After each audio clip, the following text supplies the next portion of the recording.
BiPC విద్యార్థులు బాగా చదివి మెడికల్ కాలేజీలో సీటు పొందితే మీ ఫీజులు తానే చెల్లిస్తానని చింతమడక బీసీ రెసిడెన్షియల్ స్కూల్ విద్యార్థులకు హామీ ఇచ్చారు మాజీ మంత్రి హరీష్ రావు.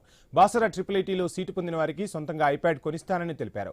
విద్యార్థులకు బ్లాంకెట్స్ పంపిణీ చేసిన మాజీ మంత్రి ఈ సందర్భంగా వారితో ముచ్చటించారు. వచ్చే ఏడాదిలో సిద్దిపేట మెడికల్ కాలేజీలో 280 సీట్లు పెంచుతామని అన్నారు. కేసీఆర్ సీఎం కాకముందు తెలంగాణలో 16 మాత్రమే గురుకులాలు ఉండేవని, కేసీఆర్ ముఖ్యమంత్రిగా అధికారం చేపట్టాక వాటిని 350కి పెంచారని గుర్తు చేశారు మాజీ మంత్రి Harish Rao.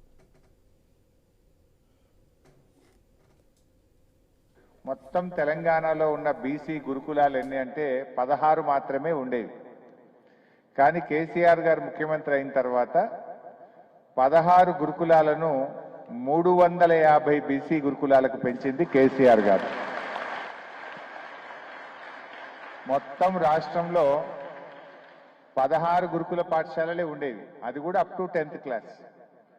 Up to 10th class వరకే బీసీ గురుకులాలు ఉండేవి. ఇంటర్మీడియట్ ఉండేది కాదు, డిగ్రీ ఉండేది కాదు. అవి 16 మాత్రమే ఉండేది. అందులో ఆడపిల్లలకు ఒక్కటి కూడా లేదు. కేసీఆర్ గారు ముఖ్యమంత్రి అయిన తర్వాత 50% 50% ఆడపిల్లలకు బీసీ గురుకులాలు ప్రారంభించింది కేసీఆర్ గారు. అంతేకాదు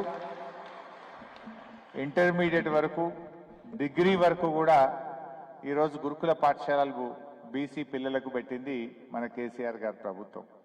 ఇప్పుడు అన్ని గురుకుల పాఠశాలల్ని అప్ టు ఇంటర్మీడియట్ వరకు మనం పెంచుకున్నాం. ఇప్పుడు ఇక్కడ చింతమడకలో కూడా ఎంపీసీ ఉంది, బైపీసీ ఉంది.